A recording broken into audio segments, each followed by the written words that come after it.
Good afternoon, welcome to the Labor Forum. You are tuned in to WRFG 89.3 FM in Atlanta. My name is Diane Mathowitz. I'm a retired auto worker and the co-host of this program. Seated beside me here in the studio in Little Five Points Community Center is Paul McLennan, retired Amalgamated Transit Worker Union member. Hi, Paul. Hi, Diana. So here we are on a holiday when I hope many workers do in fact have the day off, but we know that tens and tens of thousands are on the job, everything from hospital workers to all the restaurant and movie workers and many workers, and I hope that they get a chance to get a little bit of a break. And this is one of the things here at the Labor Forum where we do value and honor the work that everybody does, and that's kind of reflected in the song that starts our program off. The opinions that are expressed on the Labor Forum may not necessarily be those of the Board of Directors, staff, or volunteers here at WRFG, but this program is a key ingredient of the mission of this statement. It's one of the things that makes WRFG different, besides the fact that if you listen to our programming, you know that you're going to hear all different kinds of music, and quite often it's not the same commercial tunes that you hear on the corporate stations over and over. You're very likely to hear music from all around the world, as the program just preceding us, local artists, you know, just really things that reflect the culture of the people of the world. And likewise on our public affairs programs. You also hear views and opinions and analysis you don't necessarily get anyplace else. So we want to start our program today with labor headlines. On Saturday, May 23rd, that was just this past Saturday, tens of thousands, actually I think it was hundreds of thousands, marched in celebration at the beatification of Archbishop Oscar Romero in San Salvador, El Salvador. And this is a step, this term beatification, in the process of the Catholic Church declaring someone a saint. The Central American country of El Salvador was being ruled by a series of military dictatorships in the period of time that Romero was named the Archbishop in 1977. Following the murder of a close friend and fellow priest by right-wing elements, he became an outspoken critic of the U.S.-backed and financed military regime that seized power in 1979. An already brutal war against any form of dissent or organization by workers, peasants, students, indigenous people, or faith groups increased in intensity as the people's movements for justice, not just in Nicaragua and El Salvador, but southern Africa and elsewhere, were rising up in that late period of the 70s and 80s. The number of massacres, assassinations, kidnappings, torture, burning of rural communities, and more were often conducted under the command of officers trained at the School of the Americas, located at Fort Benning, Georgia.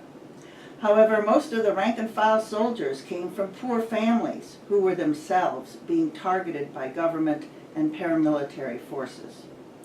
On March 23, 1980, Romero issued this call, which said in part, quote, "No soldier is obligated to obey an order contrary to the law of God," in reference to the fourth commandment, "Thou shalt not kill." He called on the soldiers to obey their conscience and closed with, quote, "In the name of God, in the name of the suffering people whose cries rise to heaven more loudly each day, I beg of you, I order you, in the name of God, stop the repression." The next day, on March 24th, he was shot through the heart, assassinated while saying Mass. Reportedly, the order to kill Romero came from Major Roberto Dobasan, a graduate of the School of the Americas, whose association with the CIA-supported death squads had lasted for years. President Obama, in his statement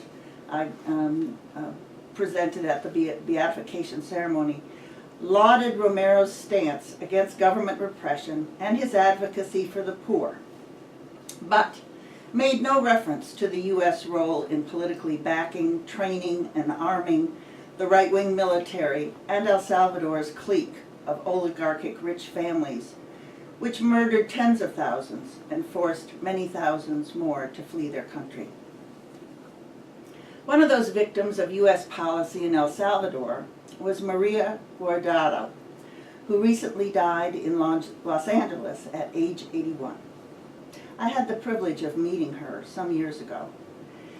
She had been a school teacher in El Salvador and was a leader in the national movement against the U.S.-supported government. She was kidnapped, brutally tortured and raped, and thrown from a moving car and left for dead on the side of a road. Romero, in one of his last sermons before his assassination, had called on the death squads to release her. Maria somehow survived her injuries and was secreted out of the country to the U.S. The results of the torture impacted her health, but Maria Guardado persisted, determined, and relentlessly to speak out against imperialism's policies of war, traveling to the annual protest to close the School of the Americas at Fort Benning, joining countless workers' picket lines, and standing against police terror. On this Memorial Day, the Labor Forum honors all those who have struggled for human rights for all people, who defied the powerful and moneyed interests and used their voice, their talent, and their lives to raise up the exploited and oppressed. Now, this is just some national news that I found really interesting. Last week, the New York Times published a lengthy expose of the nail salon business and its brutal treatment of a largely female immigrant workforce. A 2014 Department of Labor study had enumerated similar illegal practices, such as dangerous working conditions with exposure to toxic chemicals, wage theft, long hours with uncertain shifts, abusive bosses, and other forms of intimidation. These are conditions suffered by millions of low-wage and immigrant workers. On May 11th, New York Governor Andrew Cuomo announced the creation of a multi-agency task force authorized to enforce labor law, specifically in the nail salon industry. Owners of salons will now be required to have their manicurists wear gloves to reduce the risk of contracting skin diseases like fungal infections or burns from handling chemicals. They have to provide proper ventilation when using chemicals that speed up the drying time or prevent nail polish from chipping. Excuse me.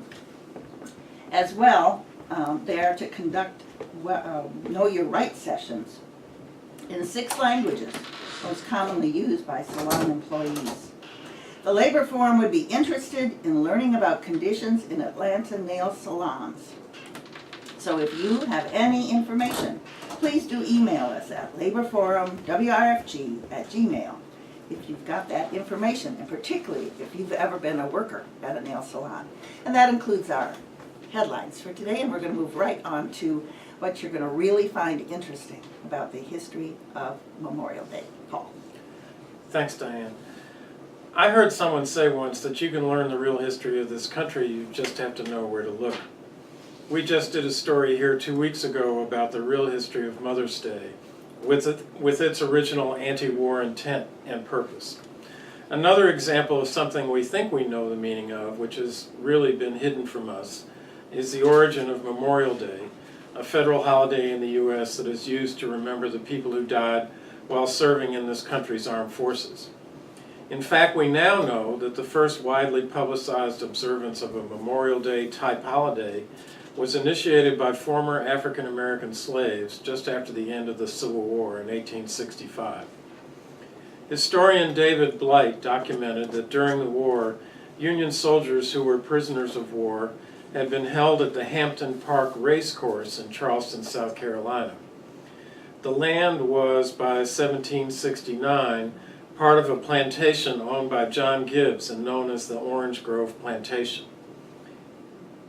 In 1835, part of the plantation was acquired by the South Carolina Jockey Club, a group that developed the Washington Race Course on the site for the enjoyment of wealthy Charleston slave owners and socialites.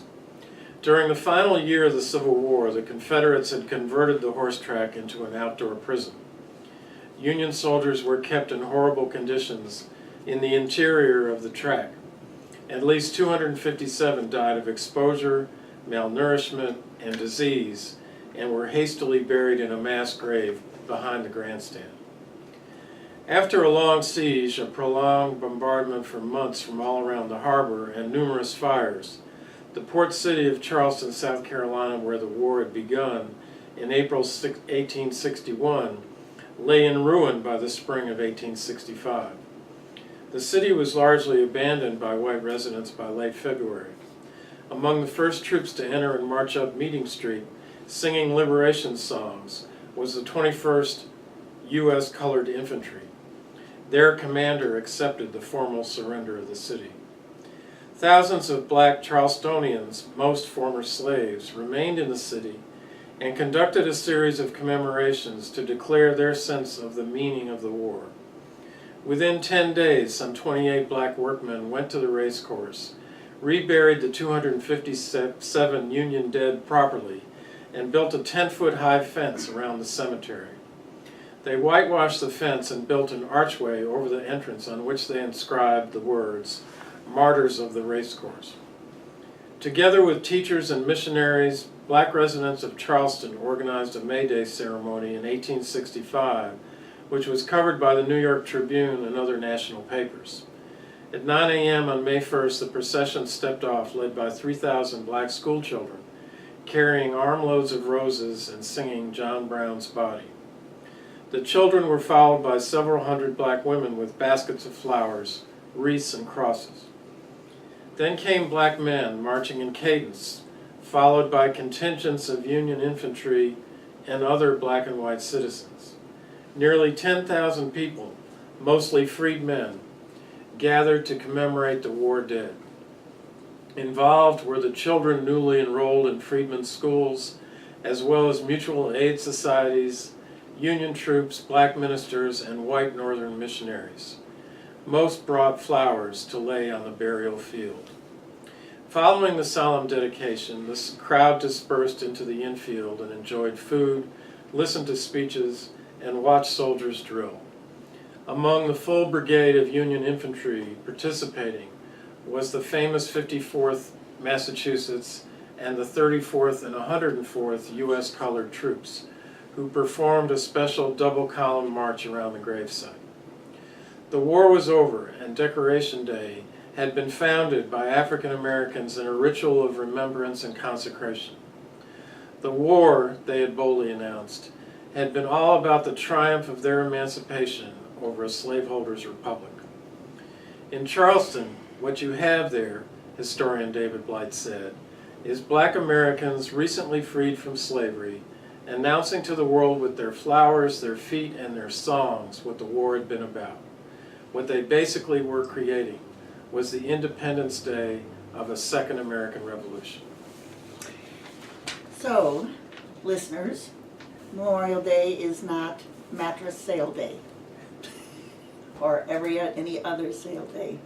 And even with the turning of Memorial Day really into a promotion of war and glorification of military violence, it's really interesting to hear that the original Decoration Day was really about the liberation day. All right, we will have a brief message from WRFG, and then we are hoping to have our phone call in from Mary Hooks, where we're going to talk about a local campaign of importance to all of us here in Atlanta. So please stay tuned. Hey Mary, how are you? I'm well, how are you? Well, we just saw each other a few hours ago at a demonstration, but you are actually calling about something else. So listeners, the voice you hear is that of Mary Hooks. She is with SONG, Southerners on New Ground, and she's the campaign organizer for a really big effort that has a lot of ramifications for all of our listeners and really every poor and working person here in the city of Atlanta, and that is a Free From Fear campaign. So Mary, please explain to our listeners what that is. Awesome. Well, Free From Fear is essentially the banner in which SONG talks about our local organizing campaigns that we have moving through the South. it's our vision of a community that folks can, sorry, I have my 2-year-old. I hear. Actually, be able to live in their local communities without being afraid, with having safety and dignity, and looking at the bleeding points in our community where we see police and state violence, rearing its ugly head. In Atlanta, we see a huge issue, especially in regards to the amount of privatized probation, the heightened criminalization of people, whether that be homeless folks or, folks commuting to and fro. It's a huge problem. And so the city of Atlanta a few weeks ago proposed that they want to raise traffic fines to get an additional $7 million worth of revenue, and they already collect $24 million. And so we see this as a problem because you have so many people already on probation who can't pay, and they're willing to, raise the fines, even though we're not in crisis. Atlanta right now is actually doing pretty well in terms of managing its money, but in terms of how we're spending it and how we're collecting it, we're spending it at least, a third of the budget, if not more, on police, and actually have it invested in enough programs that actually addresses the root causes that we're seeing playing out in our communities. And we're also seeing, a lot of that money coming from, the municipal court. And so we see this as a huge problem. So we're, challenging, the city of Atlanta to actually retract that proposal of $7 million and actually think about what does it mean for the city of Atlanta to have a fine structure that's based on income, and what does it look like for the city of Atlanta to have, a way of determining how folks are indigent that goes beyond the federal poverty standard, because we know that that's severely lower, and for working class folks who, even put in 40 hours a week, you still are left with bills that are unpaid. And so looking at people's disposable income as a way of, collecting fines, and if not, then community service should already be an option. And we know that that's not happening, just based on the court watching we've been doing and people we've been talking to. And so those are some of the issues that are coming up. And we know more broadly it's connected to, this huge conversation around mass incarceration. We also know that, as black folks who encounter the police, and police begin shooting within seconds of actually engaging with someone. And so what could end up, just like in Charleston, what could just be a simple traffic stop where, someone's headlight is out like Walter Scott, it can end up in police murder. And so we want to minimize even the frequency of how the police are able to engage with our community. Because right now, we know that that's a huge problem. And it has so many other implications for our people. So one of the things, very obviously, Mary, is it came out in Ferguson, for example, that a huge percentage of Ferguson's budget came very specifically from this, you can't even use the word overzealous, it was just a total ripoff of a scandal of the black community in terms of traffic fines and tickets. So let me just make sure that I understand this. You're saying that, is it the city council has passed it, or this is a proposal by the mayor, or this is something the police department is proposing? Nevertheless, it is to increase the fine. For example, if you don't come to a complete stop at a stop sign, if you fail to signal, run a light. Is that what you're talking about? Yeah. As of now, what we know and what we've discovered is that we've been told that it was actually the judges who came up with this proposal, and the mayor was the one that presented it to the city council, where, under the impression that, or under the understanding that the city council, though they're the ones that pass the budget, when the judges decide that they want to, increase fines and fees because the state laws give them the discretion to do so, that's just something that they can do even if the city council agrees with it or not. And so we know that the judges play a huge role. And the judges also, you brought up Ferguson, has played a huge role in changing a lot of the municipal court work that's been moving there because, there are some sympathetic lawyers, who are willing to collaborate and talk about, the issues that are happening because of the over trafficking, giving out too many traffic fines and fees. And they haven't specifically said which one will be increased. They didn't say if it was speeding, if it's going to be, stuff like you were saying, whether it be like people, not stopping all the way or what have you. But we know when they target our communities to put out those tickets, that it automatically totals into a problem for us. Mary, this is Paul. I had a question in terms of Song's approach, and if you could say a little bit about what Song as an organization does. But in terms of this issue with the intersection of race, class, and gender, who's going to be the most affected by this kind of policy from Song's perspective?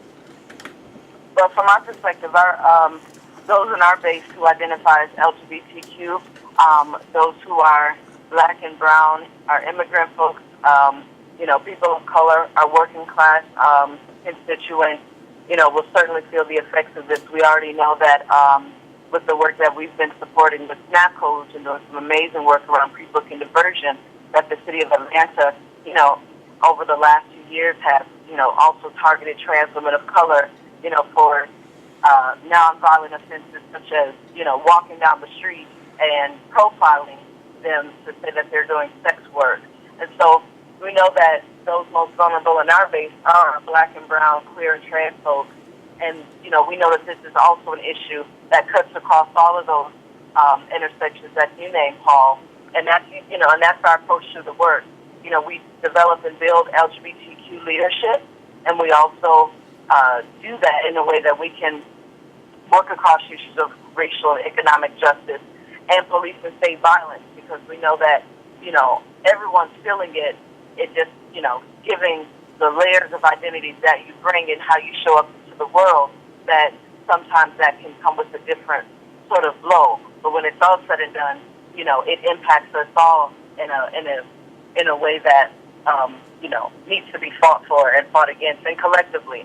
So in terms of our strategy and how we are approaching this particular work, I think, with most work, we definitely are at this stage now where we're vetting to see, who are our champions for change, in our local government, what judges actually do have a sympathetic ear, and also realize that this is a matter of bad governance. We're encouraging community members from across, all spectrums to join in this fight, because we know outside of Doraville, the area code 30318, I believe, gives out the highest amount of tickets. Atlanta has the highest income gap in the country. Georgia has the highest amount of people on probation. And if you also count the number of people that are in jails and prisons, Georgia has one of the most well-oiled machines in terms of the prison industrial complex in the country right now. And so all of these issues are very much connected.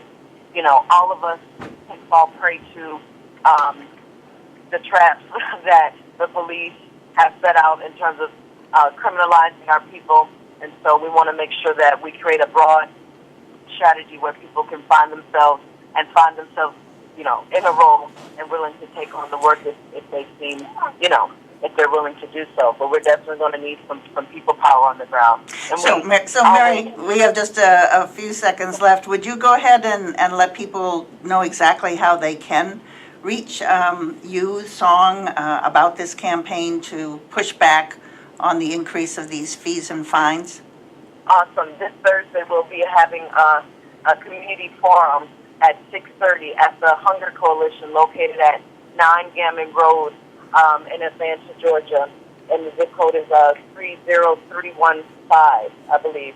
And for folks who would like more information, they can email me. My name is, again, it's Mary at southernersonnewground.org. We have a Facebook group, Georgia Southerners on New Ground.